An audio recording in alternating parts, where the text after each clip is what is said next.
मी शैलेश श्रीनिवासजी लाहोटी. मी मूळचा बीड जिल्ह्याचा आहे. माझे 10वी पर्यंत शिक्षण बीड येथील द्वारकादास मंत्री राजस्थानी विद्यालयात झालं. 11वी 12वी मी पुणे येथील सर परशुराम भाऊ महाविद्यालय येथून पूर्ण केली. तदनंतर इंजिनिअरिंगसाठी मी institute of chemical technology Mumbai येथून शिक्षण पूर्ण केले. त्याच्यानंतर रिलायन्स पेट्रोकेमिकल इंडस्ट्रीज वडोदरा या ठिकाणी मी 2 वर्ष नोकरी केली आणि नंतर मी स्पर्धा परीक्षेकडे वळलो आणि प्रयत्न करून या पदावर पोचलो. सर, तुमचे मूळ गाव कोणते? आमच्या कुटुंबाचे मूळ गाव गेवराई तालुक्यातील चकलांबा आहे, परंतु वडील नोकरीच्या निमित्ताने बीड येथेच रहिवासी झाले आणि त्यामुळे माझे मूळ गाव तसं म्हटलं तर बीड तालुका बीड शहर आहे. सर, तुमचे शिक्षण किती झाले आहे?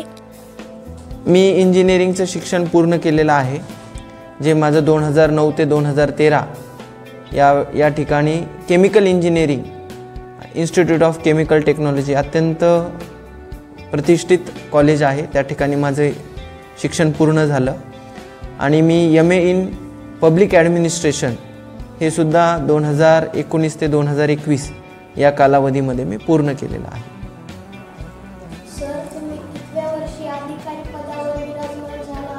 मी वयाच्या 24व्या वर्षापासून मी स्पर्धा परीक्षेची तयारी सुरू केली.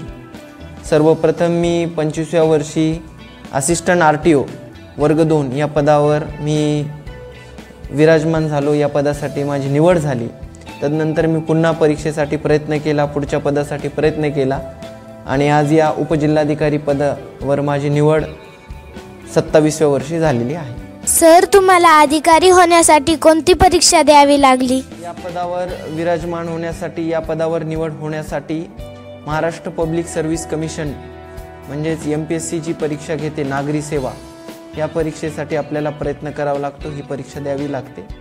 ती परीक्षा मी दिली. सर, आम्ही 5वीचे विद्यार्थी आहोत. आम्ही आताच नवोदय व स्कॉलरशिपची परीक्षा दिली आहे. तुम्ही शाळेत असताना या परीक्षा दिल्या होत्या का? चांगला प्रश्न ताईने विचारला आहे. मी देखील स्कॉलरशिप आणि नवोदयची परीक्षा दिलेली आहे. माझ्या वेळेस 4थीला आणि 7वीला स्कॉलरशिपची परीक्षा होती.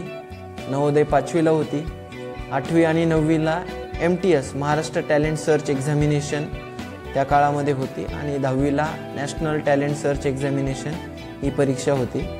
तर मी देखील 4थी आणि 7वीची स्कॉलरशिपची परीक्षा दिली आणि मी उत्तीर्णही झालो होतो. माझ्या आठवणीत असेल तर मी 7वीला जिल्ह्यामध्ये माझा 16वा रँक होता आणि 5वीला नवोदयाची परीक्षा मी देखील दिली. मी पात्र झालो होतो, परंतु मी काही कारणास्तव नवोदय विद्यालय जॉईन केलं नाही आणि 8वी 9वीला मी MTSCची परीक्षा दिली. 8वीला मला यश मिळालं नाही, परंतु 9वीला MTSच्या एक्झाममध्ये मी बीड जिल्ह्यामध्ये प्रथम क्रमांक मिळवला होता.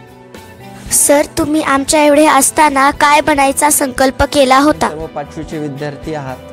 मी देखील आपल्या वयाचा असताना, जसं मी आत्ताच सांगितलं की या स्पर्धा परीक्षा नवोदयची असेल, स्कॉलरशिपची परीक्षा देत होतो आणि त्या काळी आमच्या 3री 4थीला मी असताना तेव्हा तत्कालीन जिल्हाधिकारी बीडचे पियुष सिंग हे आमच्या शाळेमध्ये एका गॅदरिंगच्या कार्यक्रमासाठी आले होते. तर तेव्हा त्यांना बघून सुद्धा मला असं वाटलं की मी सुद्धा या पदावर पोचावं, जिल्हाधिकारी, उपजिल्हाधिकारी किंवा तहसीलदार या अशा पदावर पोचावं. तेव्हा तुमच्या वयाचा असताना देखील मी हा संकल्प केला होता. तसंच आपण सुद्धा तसा संकल्प करून या प्रशासकीय सेवेमध्ये यावं असं मी आपल्याला आव्हान करेन. उपविभागीय अधिकारी पाथरी या पदावर काम करताना मागच्या 3 वर्षापासून अत्यंत डायनॅमिक काम करण्याची संधी मिळाली. त्यामध्ये जर आपण बघितलं तर कायदा व सुव्यवस्था असेल, दंडाधिकारी या पदावर आपण काम करतो. तसंच मागच्या वर्षी 2 महत्त्वपूर्ण निवडणुका पार पडल्या, ज्यामध्ये लोकसभेची निवडणूक असेल आणि विधानसभेची निवडणूक आहे. लोकसभेच्या निवडणुकीमध्ये SDM हे सहाय्यक निवडणूक निर्णय अधिकारी असतात आणि विधानसभेच्या निवडणुकीमध्ये निवडणूक निर्णय अधिकारी RO म्हणून आपल्याला काम करावं लागतं. तर तेही खूप मोठं काम आणि चॅलेंजिंग काम असतं. तेही आपण सर्वांच्या सहकार्यानं व्यवस्थित काम केलेलं आहे. तसंच SDM म्हणून आपल्याला भूसंपादनाचंही काम करावं लागतं. जे मोठमोठे प्रोजेक्ट्स राज्य शासनाचे देशाच्या पातळीवर चालू असतात त्यासाठी जमीन आवश्यक असते. तर ती जमीन अधिग्रहणची प्रोसेससुद्धा भूसंपादन अधिकारी म्हणून आपल्याला करावी लागते. तसेच शेत रस्त्याची प्रकरणं असतील, महसूलची विविध प्रकरणं असतील जे शेतकऱ्यांशी अत्यंत निगडीत असतात, अशा प्रकरणाचा जलद गतीने निपटारा काम करण्याचं SDMचं एक कर्तव्य आहे. तसंच जमाबंदी असेल, महसूलची विविध कामं असतात, सातबाऱ्याची विविध कामं असतात, ती आपल्याला करावी लागतात. आपल्याला माहिती असेल किंवा आपल्यापैकी कोणाकडं एक प्रमाणपत्र देखील असतील ज्यामध्ये कास्ट सर्टिफिकेट्स म्हणजे आपल्या जातीचं प्रमाणपत्र आणि नॉन क्रिमिलियर अशी प्रमाणपत्रसुद्धा SDM देतात. सॉल्व्हन्सीचे सर्टिफिकेट्सही SDM देतात. पुनर्वसन असेल, गौण खनिज असेल ज्यामध्ये वाळू, मुरुम, नंतर मातीची परमिशन देतो आणि जे अनधिकृत करतात त्याच्यावर कारवाई करण्याचे काम SDM आणि तहसीलदार आणि त्यांची सर्व टीम करते. शाळेमध्ये असताना माझे सर्वच विषय अत्यंत आवडीचे होते, परंतु लहानपणापासून माझा अत्यंत आवडीचा विषय जर आपण विचारलं तर गणित हा होता. म्हणजे मला पहिल्यापासूनच गणितामध्ये फार आवड होती आणि आजही कॅल्क्युलेशन जरी म्हटले, बेरीज, वजाबाकी, गुणाकार मला अत्यंत जलद गतीने येतात.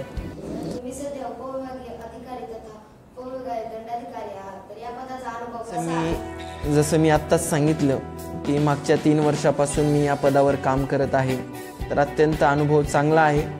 सध्याला माझ्याकडं पाथरी नगरपालिका आणि सोनपेठ नगरपालिका या 2 नगरपालिकेचा प्रशासक म्हणून देखील मी कार्यरत आहे. तर आमचं काम म्हणजे दंडाधिकारी म्हणून काम करताना प्लस प्रशासक पाथरी आणि मानवतचं काम करताना अत्यंत चांगला अनुभव आलेला आहे. 2 निवडणुका आम्ही अत्यंत व्यवस्थित पार पाडल्या, ज्याच्यामध्ये लोकसभा आणि विधानसभेची निवडणूक आहे. आणि कुणबीचे सर्टिफिकेट्स असतील ती मोहीम आपण खूप चांगल्या प्रकारे घेतली. शासन आपल्या दारी कार्यक्रम हाही खूप चांगल्या रीतीने पार पडला. आणि शासनाच्या विविध योजना असतील, शासनाच्या विविध योजना महसूल प्रशासन आणि सर्वांच्या सहकार्याने खूप चांगल्या प्रकारे आम्ही पार पाडत आहोत आणि त्यासाठी प्रयत्न करत आहोत. मी प्रशासक म्हणून पाथरी आणि सोनपेठचा आहे. तर सोनपेठचा प्रशासक असताना आम्हाला सोनपेठ नगरपालिकेला महाराष्ट्रात प्रथम क्रमांक मिळाला स्वच्छ आणि सुंदर आणि हरित सोनपेठमधून, आणि त्यासाठी 5 कोटीचं बक्षीस देखील आम्हाला नगरपालिकेला प्राप्त झालं. तेही काम माझ्या कार्यकाळात झालं, त्याबद्दल मला अत्यंत समाधानी मी आहे. जसं मी आपल्याला सांगितलं की 1999ला असताना मी 3री-4थीला असेल त्या काळात बीडचे तत्कालीन जिल्हाधिकारी पियुष सिंग हे आमच्या शाळेमध्ये गॅदरिंगसाठी आले होते.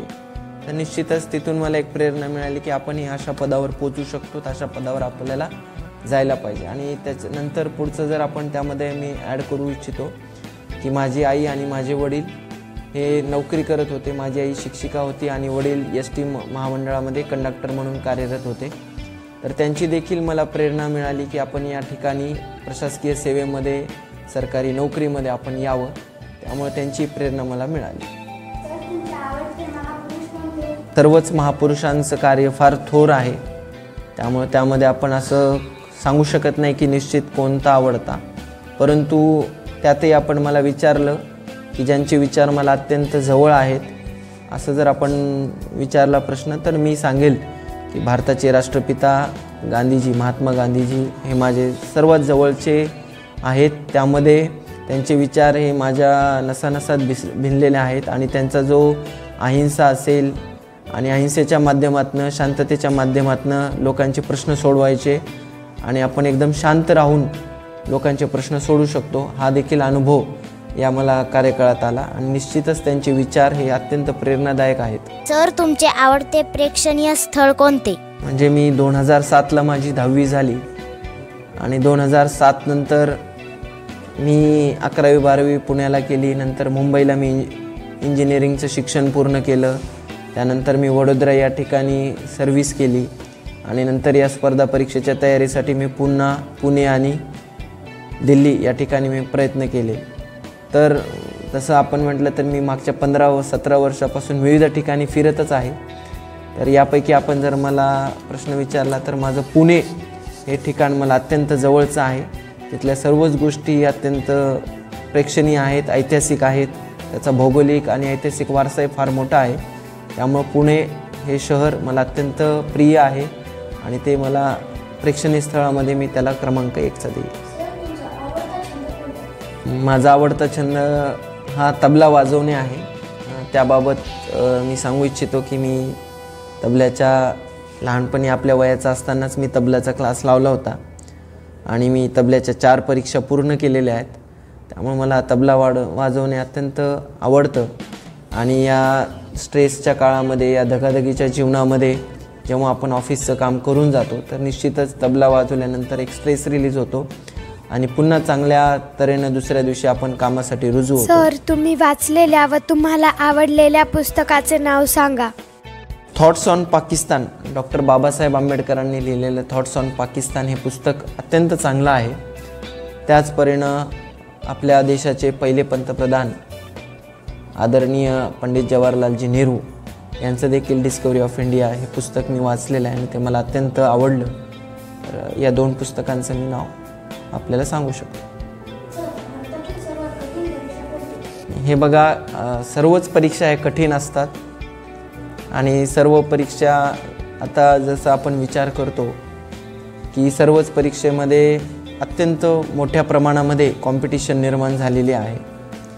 MPSC असेल, देश पातळीवर असेल तर UPSC असेल किंवा बिझनेस इन्स्टिट्यूटमध्ये आपल्याला प्रवेश करायचा असेल तर CAT एक्झाम आहे जी IIM कॉलेजमध्ये आपल्याला ॲडमिशन मिळवून देते आणि इंजिनिअरिंगच्या ठिकाणी जर विचार करायचा तर IITचे एक्झाम्स आहेत. तर या सर्वच एक्झाम्स कठीण असतात, परंतु त्यातल्या त्यातही जर विचार केला तर UPSC जी युनियन पब्लिक सर्व्हिस कमिशन म्हणतो आणि ज्यातून IAS, IPS, IFS या पदावर आपण पोचू शकतात, तर ती परीक्षा अत्यंत कठीण आहे. कारण त्या कठीण परीक्षेचा जर आपण एकंदरीत विचार केला तर ती परीक्षेचे 3 टप्पे असतात. त्यामध्ये प्रिलिमिनरी एक्झामिनेशन असते, नंतर मुख्य परीक्षा असते आणि नंतर इंटरव्ह्यू असतो. आणि ह्यातलं आपण एका ठिकाणी जरी फेल झालो तर आपल्याला पुन्हा पहिल्यापासून सुरू करावं लागतं.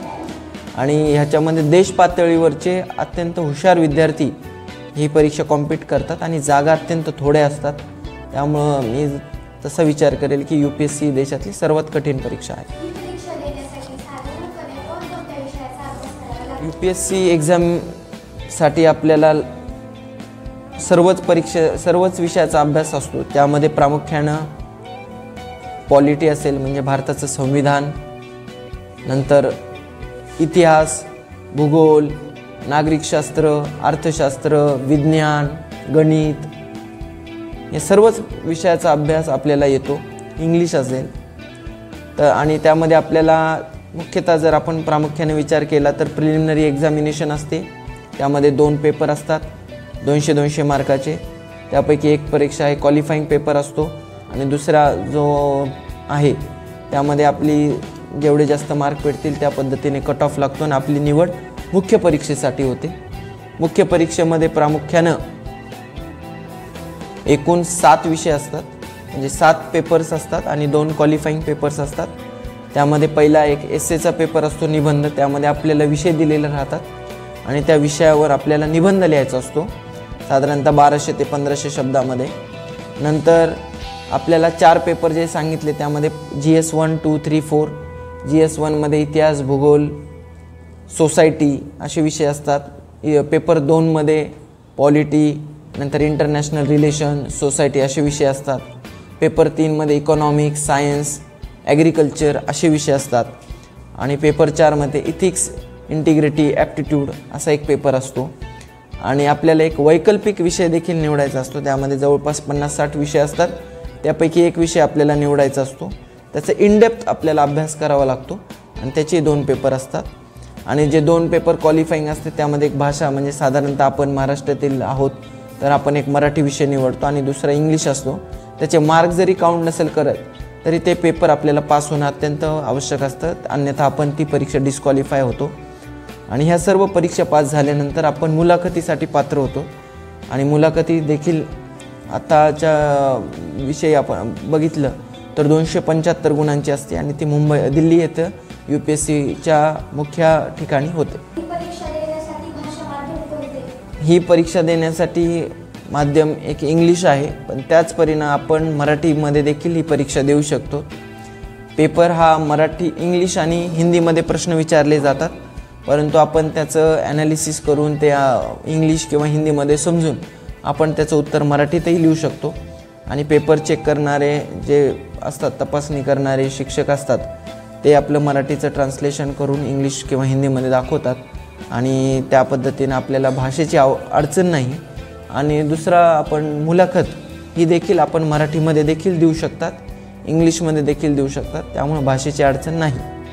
परंतु त्यामध्ये आपल्याला जे मटेरियल अवेलेबल आहे या परीक्षा पास करण्यासाठी, हे जास्तीत जास्त मटेरियल हे इंग्लिश भाषेमध्ये उपलब्ध आहे. किंवा जे न्यूजपेपरसुद्धा वाचण्याचे म्हणजे विविध कोचिंग क्लासेस किंवा माझा अनुभवावरून मी सांगतो, द हिंदू असेल, द इंडियन एक्सप्रेस असेल, हे इंग्लिशमध्ये असतात. सर्व चांगले लेख हे इंग्लिशमध्ये असतात. त्यामुळे माझी सर्व विद्यार्थ्यांना विनंती आहे की आपण मराठी भाषेवर जसं आपलं प्रभुत्व आहे, आपण आत्ता 5वीलाच आहात, तर आपण इंग्लिश भाषेवर देखील त्याच पद्धतीने प्रभुत्व मिळवावं, म्हणजे आपल्याला भाषेची अडचण येणार नाही. UPSC नागरी सेवा परीक्षा, UPSC सिव्हिल सर्व्हिसेस एक्झामिनेशन ही जवळपास 25पेक्षाही जास्त पदासाठी घेतली जाते. त्यामध्ये जर प्रामुख्यानं आणि महत्त्वाचे पदांचा जर आपण विचार केला तर IAS म्हणजे इंडियन ॲडमिनिस्ट्रेटिव्ह सर्व्हिस, म्हणजे आपण जिल्हाधिकारी या पदावर काम करतात. IPS इंडियन पोलीस सर्व्हिस, म्हणजे आपण SP सुप्रिटेंडेंट ऑफ पोलीस या पदावर काम करतात. आणि IFS म्हणजे इंडियन फॉरेन सर्व्हिस, म्हणजे आपण विदेशी सेवा, जिचं आपण म्हणतो की दुसऱ्या देशामध्ये राजदूत, ॲम्बॅसेडर म्हणून काम करण्याची आपल्याला संधी मिळते. त्याच पद्धतीनं बाकी इंडियन ऑडिट अकाउंट सिस्टीम आहे, इंडियन डिफेन्स इस्टेट सर्व्हिस आहे, इंडियन रेल्वे सर्व्हिस आहे, अशा देखील पदासाठी या परीक्षा घेतली जाते. परंतु प्रामुख्यानं IAS, IPS, IFS हे पदांची संख्या देखील या परीक्षेमध्ये जास्त असते. माझी आई स्वतः शिक्षिका होती आणि नंतर ती रिटायरच्या वेळेस हेडमास्टर होती, म्हणून मला शिक्षक आणि शिक्षण क्षेत्रात नक्कीच काम करायला आवडेल. कारण आज या पदावर पोचण्याचं सर्व मी श्रेय माझ्या आई आणि वडिलांना देतो. आणि त्यामुळे मलाही जर अशी काही संधी मिळाली तर मी शिक्षण क्षेत्रामध्ये चांगल्या प्रकारे काम करेल. किंवा आता या ठिकाणीसुद्धा या पदावर राहतानाही मी बऱ्याचशा वेळेस आपल्या स्कूल्समध्ये विविध ठिकाणच्या गॅदरिंगमध्ये मी उत्स्फूर्तपणे सहभागी होतो. त्याचं कारणच आहे की मला विद्यार्थ्यांसोबत राहायला आणि विद्यार्थ्यांचे प्रश्न समजून घ्यायला आवडतं. आणि या क्षेत्रामध्ये निश्चितच बदल होणं अत्यंत आवश्यक आहे आणि त्या दृष्टीनं भारताचे नवीन शैक्षणिक धोरण देखील आलेलं आहे. ई-लर्निंगच्या माध्यमातून आपण काम करायला पाहिजे. मी सांगू इच्छितो की जिल्हा गौण खनिज निधी हा मला प्राप्त होता, तर मी स्वतःहून मानवत तालुक्यातील वांगी या शाळेमध्ये आम्हाला तो फंड खर्च करण्याचे अधिकार मला होते. तर आम्ही जास्तीत जास्त फंड ही त्या गावामध्ये इतर ठिकाणी न करता, रोड नाली न करता त्या शाळेमध्ये आम्ही तो खर्च केला. शाळा अत्यंत चांगली बनवली आणि त्यामध्ये देखील ई-लर्निंगची आम्ही सगळे संसाधनं उपलब्ध करून दिली. आणि विद्यार्थ्यांनासुद्धा खेळण्यासाठी विविध खेळ असेल, त्यांना ग्राउंड असेल, ते आम्ही उपलब्ध करून देण्याचा या निधीतनं प्रयत्न केला. तसंच कुंभारी येथील शाळेमध्ये, मुदगल येथील शाळेमध्ये तो निधी आला होता. ते निधी खर्च करण्याचे अधिकार मला होते आणि मुद्दामून आम्ही या शालेय शिक्षण आणि विद्यार्थ्यांच्या भविष्यासाठी जे अत्यंत जवळचं आहे ती शाळा, या ठिकाणी आम्ही तो पहिले पैसा प्रायोरिटीवर खर्च केला. आणि या क्षेत्रामध्ये बदल म्हणजे ई-लर्निंग एक असेल. नंतर आपण आपल्या शिक्षण पद्धतीमध्ये अजून थोडासा बदल म्हणजे थेरॉटिकल एज्युकेशनपेक्षा आपण प्रॅक्टिकल ओरिएंटेड शिक्षण घेतलं पाहिजे. म्हणजे विज्ञान असेल तर विज्ञान म्हणजे फक्त काही आपल्याला रट्टा मारून समजणार नाही. आता फॉर एक्झाम्पल असेल तर आर्किमेडिसचं प्रिन्सिपल असेल, न्यूटनचा लॉ असेल, आपल्याला बाय हार्ट करून नाही, आपल्याला हे प्रयोगातनं शिकलं तर आपल्याला हे जास्त आणि निरंतर आणि पुढच्या 10-20 वर्ष 25 वर्ष देखील हे आपल्याला लक्षात राहतं. आणि ह्याचं प्रॅक्टिकल यूज कुठं आहे, ह्याचा या आपल्या जीवनामध्ये कुठं उपयोग होतो, हे सुद्धा आपल्याला या शालेय शिक्षणाच्या माध्यमातून आपल्याला शिकवणं अत्यंत आवश्यक आहे आणि तसा तो बदल आपण घेतला पाहिजे. आणि व्यावसायिक शिक्षण देखील दिलं पाहिजे. म्हणजे सर्वच विद्यार्थी काही डॉक्टर इंजिनियर होणार नाही. काही लोकांना व्यावसायिक शिक्षण देऊन, आपल्याला व्होकेशनल एज्युकेशन देऊन देखील एक स्किल डेव्हलप करता आली पाहिजे काही विद्यार्थ्यांमध्ये. म्हणजे आपलं एक व्यावसायिक शिक्षण देखील त्यांना या 8वी 9वीच्या माध्यमातून दिलं पाहिजे. तर असे बदल अपेक्षित आहेत, असे बदल होत आहेत. तर निश्चितच नवीन शैक्षणिक धोरणामध्ये या सर्व गोष्टींचा समावेश आहे. मी म्हणजे आत्ता माझी सुरुवातच आहे. मी पहिल्यांदाच इथं ट्रेनिंग झाल्यानंतर, प्रोबेशन मी कंप्लीट केल्यानंतर 3 वर्ष, मागील 3 वर्षापासून SDM पाथरी या पदावर कार्यरत आहे. अजून माझ्या सर्व्हिसचे जवळपास 27 वर्ष बाकी आहेत.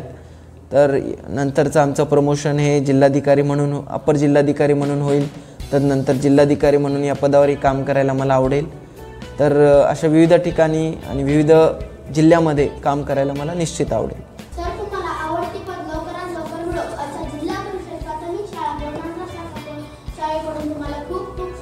थँक्यू.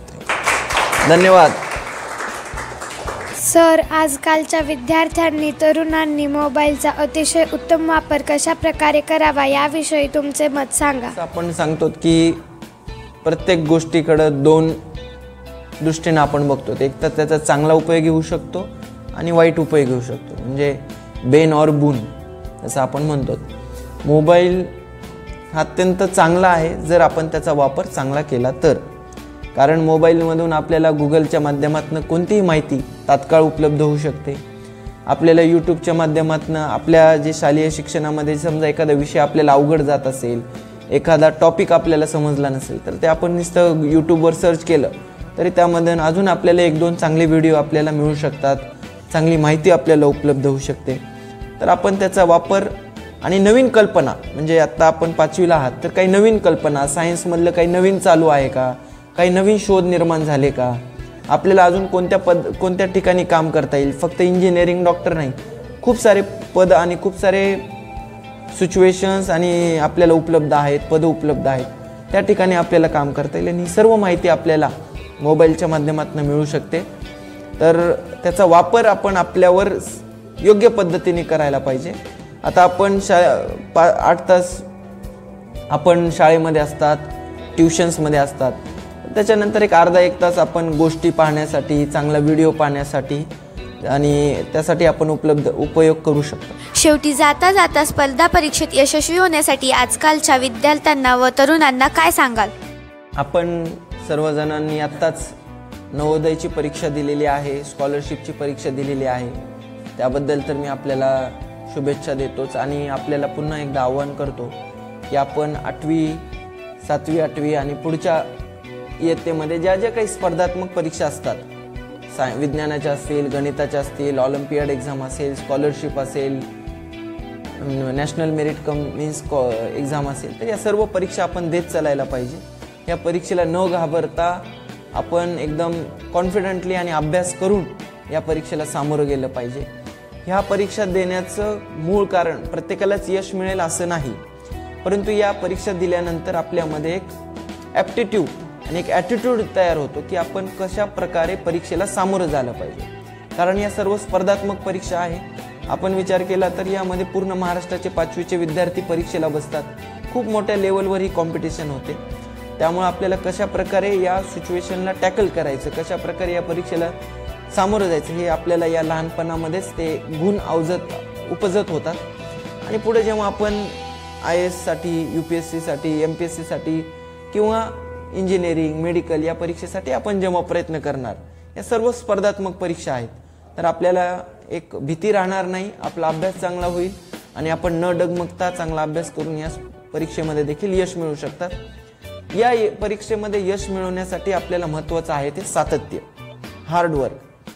म्हणजे there is no replacement to hard work असं आपण म्हणतो की आपल्याला प्रयत्न तर 100% करावेच लागतील. आणि त्या प्रयत्नामध्ये देखील सातत्य ठेवावं लागेल.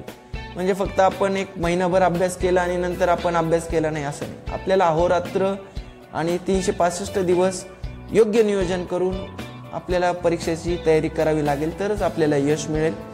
आणि शेवटी स्वतःवरचा विश्वास हे देखील आपल्याला डगमगून न जाता आपल्याला प्रयत्न केलं तर नक्कीच आपल्याला यश मिळो. आणि मी आपल्याला सर्वांना शुभेच्छा देतो की आपण शालेय जीवनामध्ये तर चांगलं यश मिळवावं, परंतु आपण आपल्या भावी आयुष्यामध्ये देखील सर्वांनी चांगल्या पदावर काम करावं. ज्यांना ज्यांना ज्या ठिकाणी जायचं आहे त्या सर्वांना त्या त्या ठिकाणी आपल्याला संधी मिळेल अशी मी आपल्याला ईश्वरचरणी प्रार्थना करतो. आणि आपण सर्वांनी येथे येऊन माझी मुलाखत घेतली त्याबद्दल मी जिल्हा परिषद शाळा साकप आणि आपल्या सर्व विद्यार्थी मित्रमैत्रिणींचे मी आभार मानतो. धन्यवाद. थँक्यू.